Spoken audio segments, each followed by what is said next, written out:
जी हां दोस्तों, वक्फ पर मोदी शाह की हार होते ही बिहार में पूरी तरह बिखर गया एनडीए। इंडिया गठबंधन ने बैठक में लिया बड़ा फैसला। राहुल की रणनीति मोदी शाह पर पड़ी भारी। बहुत स्वागत है आप सभी का। आप देख रहे हैं द राजनीति का विशेष सेगमेंट खबर और विश्लेषण। मैं हूं जब्बार खान। दोस्तों, आखिर 17 अप्रैल को अचानक यकायक ऐसा क्या हो गया कि बिहार में भारतीय जनता पार्टी को दोहरा झटका लग गया। आखिर एक तरफ 17 अप्रैल को वक्फ पर मोदी और शाह की हार हुई, तो दूसरी तरफ एनडीए को उससे भी करारा झटका और आने वाले दिनों के लिए एक बुरे संकेत के तौर पर खबरें तैर रही हैं। आखिर इंडिया गठबंधन की बैठक में वो कौन से बड़े फैसले लिए गए जिसके बुनियाद पर माना यह जा रहा है कि जिस इंडिया गठबंधन में टूट फूट की खबरें पालतू और डॉगी मीडिया दौड़ा रहा था, अब वो खबरें पलट गईं। आखिर जिस मुकेश साहनी को लेकर के बीजेपी, एनडीए और डॉगी मीडिया ने जिस किस्म की खबरें लोगों के सामने रखी, वही मुकेश साहनी तेजस्वी यादव के बराबर बैठे हुए इंडिया गठबंधन के एकजुट होने की बात करते दिखे। मगर राहुल गांधी का इन दिनों किस तौर पर रणनीतिक स्तर पर कदम वो कैसा दिखा, जिस वजह से बिहार विधानसभा का चुनाव मानो 17 अप्रैल आते आते पूर्ण रूप से बदल चुका है। दोस्तों, विस्तार से आपको बताते हैं और दिखाते हैं कि आखिर माजरा क्या है, हुआ क्या है, क्यों है बौखलाहट भारतीय जनता पार्टी के खेमे के साथ साथ एनडीए के खेमे के अंदर। दोस्तों, एक तरफ मोदी शाह की एजेंसी ईडी, सीबीआई, डीआरआई, जिसके जरिए देश के विपक्षी पार्टियों, विरोधियों को तंग किया जा रहा है, जैसा कि आरोप लग रहे हैं। और ऐसे समय में जब यह आरोप लग रहा है कि राहुल, सोनिया समेत गांधी परिवार को आजादी की लड़ाई में अंग्रेजों के खिलाफ देश के लोगों में जागरूकता के लिए जिस अखबार नेशनल हेराल्ड, जिसका उर्दू वर्जन कौमी आवाज था, इसे लाया गया, निकाला गया।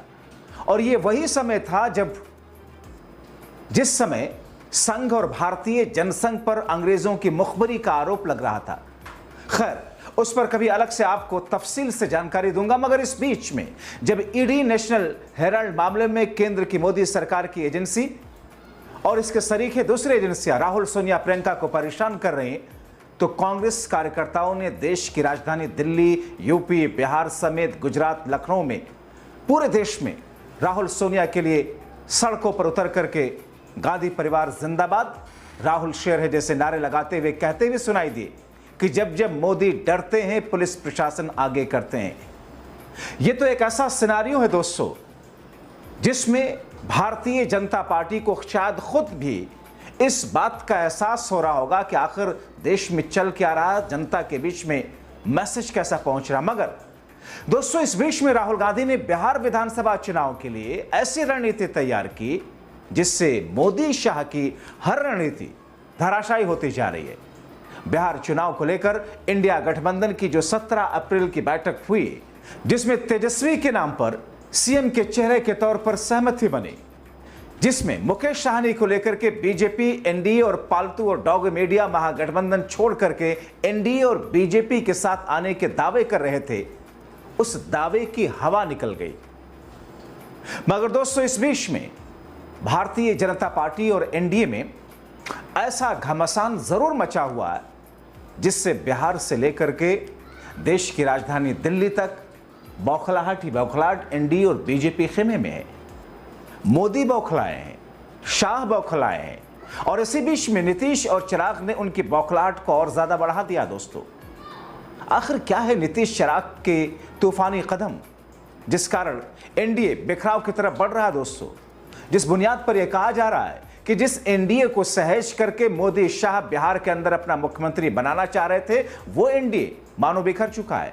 आपको तो विस्तार से बताते हैं, मगर उससे पहले आपको बताऊं कि 17 अप्रैल को 2 बजे जब इंडिया गठबंधन की बैठक शुरू हुई, तो उस समय का जो नज़ारा था, मोदी शाह समेत बिहार बीजेपी के साथ साथ एनडीए के लिए एक करारा तमाचा था। इन तस्वीरें में आपको इंडिया गठबंधन की एकजुटता दिख रही होगी।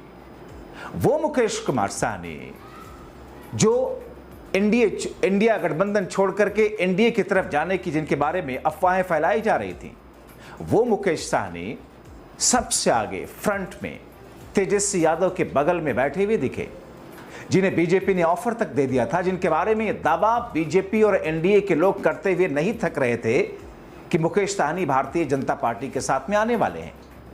खैर, यह तो रही बैठक की बात, जिसमें सीट शेयरिंग के साथ साथ में कई बिंदुओं पर चर्चाएं हुई। माना जा रहा है कि तेजस्वी के सीएम फेस का ऐलान 19 अप्रैल की बैठक के बाद में एक ज्वाइंट प्रेस कॉन्फ्रेंस में कर दिया जाएगा। और इस बीच जो सबसे अहम बात वो ये कि फिर से ऐसी सुगबुगाहट होने लगी कि टूट इंडिया में नहीं बल्कि बड़े स्तर पर, बड़े पैमाने पर टूट एनडीए में होने जा रही है। जैसा कि मैंने इससे पहले अपने एक शो में आपको दोस्तों बताया था कि किस तरीके से नीतीश और चिराग ने मोदी और शाह को आखिरी अल्टीमेटम दिया है, मगर अब खबरें ऐसी हैं, उनके साथ साथ में अब मांझी ने भी चेतावनी का संदेश एनडीए और बीजेपी आलाकमान तक पहुंचा दिया। लेकिन खबर यह नहीं बल्कि खबर यह है कि नीतीश चिराग की तरफ से उनके किसी दूत के माध्यम से सीधे सीधे दिल्ली संदेश पहुंचाया गया और कहा यह जा रहा है कि जो संदेश नीतीश और चिराग की तरफ से दिल्ली किसी दूत के माध्यम से गया वो संदेश राहुल और सोनिया के लिए था। अब दोस्तों, इस एक लाइन में सारी कहानी सिमटी हुई है। दोस्तों, यह खबर जब मैंने सुनी तो यह खबर मेरे लिए भी चौंकाने वाली थी, मगर कहते हैं ना कि राजनीति में कुछ भी चौंकाता नहीं है। जिसके लिए जो फायदेमंद है वही उसकी सही रणनीति, और वो भी जब बात देश के सबसे बड़े दो पलटू राम की बात हो। एक तो आप जानते और समझते हैं, जिनके पलटने से तो सरकार बार बार बदली है बिहार के अंदर, मगर दूसरे तो राजनीति के ऐसे मौसम वैज्ञानिक रहे हैं, कहे जाते रहे हैं, जो आज के समय में उनके बेटे उनकी पार्टी को वारिस के तौर पर संभाल रहे हैं। रामविलास पासवान, जो कि अब नहीं रहे, मगर वो देश के दूसरे सबसे बड़े पलटू राम थे। जिधर मलाई उधर गाड़ी घुमाई, उनके बारे में यही कहा जाता था। खैर, राहुल को नीतीश चिराग का मैसेज उनके किसी दूत की तरफ से इनडायरेक्ट वे में मिल चुका है। और इस बीच में 17 अप्रैल को राहुल गांधी की फिर से लालू प्रसाद यादव से टेलीफोनिक कन्वर्सेशन की बातें सामने आ रही हैं। मतलब बहुत कुछ पक रहा है। उधर राहुल को, उनके तेवर को आपने पहले ही देखा, वो कैसे बिहार के साथ साथ उस राज्य में भी सक्रिय हैं जहां चुनाव होने में अभी कई साल हैं। मगर राहुल आज के मोदी शाह को उन्हीं के गढ़ में हराकर उनको सत्ता से दूर करने की मुहिम में है। राजनीतिक जानकार इसे राहुल का एक बड़ा कदम मान रहे हैं। गुजरात में राहुल ने कहा था दोस्तों कि सबसे पहले अगर हमने आरएसएस और बीजेपी को देश में हराना है तो रास्ता गुजरात के थ्रू जाता है। हमें पहले यहां पर जो हमारी ओरिजिनल फाउंडेशन थी, हमारी पार्टी भी, अगर आप सोचें, हमारी पार्टी भी गुजरात से ही शुरू हुई थी। हमारे सबसे बड़े जो नेता थे महात्मा गांधी, वो आपने हमें दिए थे, और सरदार पटेल जी भी आपने हमें दिए। तो हमारी विचारधारा भी, हमारी पार्टी भी यहीं से शुरू हुई है। मगर काफी सालों से हम डिमोरलाइज से हैं। गुजरात में डिमोरलाइजेशन है नहीं है ना? थोड़ी, मतलब थोड़ा लग रहा है कि भाई ये बड़ा मुश्किल काम है। तो मैं यहां आया हूं आपको बताने कि ये कोई मुश्किल काम नहीं है, ये आप लोगों के लिए आसान काम है। और आप देख लेना, हम ये काम गुजरात में पूरा करके छोड़ेंगे। ऐसे में कहा जा रहा है कि राहुल से मोदी शाह घबराए हैं, और यही कारण है कि मोदी शाह ने एक अलग चाल चली है और उसमें ईडी का फिर से प्रयोग करके डराने की कोशिश है, जिसका आरोप मोदी और शाह पर लग रहा है। नेशनल हेराल्ड मामले में ईडी ने चार्जशीट दायर की है, उसमें राहुल गांधी और सोनिया गांधी का नाम है। पूरे देश भर में इसको लेकर प्रदर्शन हो रहे हैं, क्या कहेंगे? बहुत आक्रोश है, देश में भी आक्रोश है, कांग्रेस जनों में भी आक्रोश है, क्योंककि एक पूरी तरह से बोगस और फर्जी चार्जशीट है। ये पूरी तरह से बोगस और फर्जी मामला है। असलियत ये है कि 12 साल पुराने केस में सरकार को 365वें दिन चार्जशीट दायर करनी पड़ी, क्योंकि उनके पास कोई साक्ष्य, कोई सबूत, कुछ भी नहीं है। असलियत ये है कि सरकार ने मनी लॉन्ड्रिंग के चार्जेस उस केस में लगाए जहां पर एक नए पैसे का आदान प्रदान नहीं हुआ है, एक नई प्रॉपर्टी, एक नए पैसे का ट्रांसफर नहीं हुआ है, एक भी प्रॉपर्टी का ट्रांसफर नहीं हुआ है। यंग इंडियन एक नॉट फॉर प्रॉफिट सेक्शन 25 की कंपनी है, वो अपने किसी शेयर होल्डर को मुनाफा तो छोड़ दीजिए, डिविडेंड सैलरी कुछ भी नहीं देती है। बीजेपी की बेवकूफ़ी की बातों का, बीजेपी के दुष्प्रचार का हम सामना कोर्ट में करेंगे, लेकिन ये बीजेपी का डर, ये उनकी प्रतिशोध की गंदी घिनौनी राजनीति दिखाता है और हम इससे डरने धमकने वाले नहीं है। ईडी ने बहुत लोगों के खिलाफ केस किए जो डर कर बैठ गए। ये कांग्रेस पार्टी है, ये सोनिया जी हैं, ये राहुल जी हैं, जिनके अपनों का खून इस मिट्टी में शामिल है।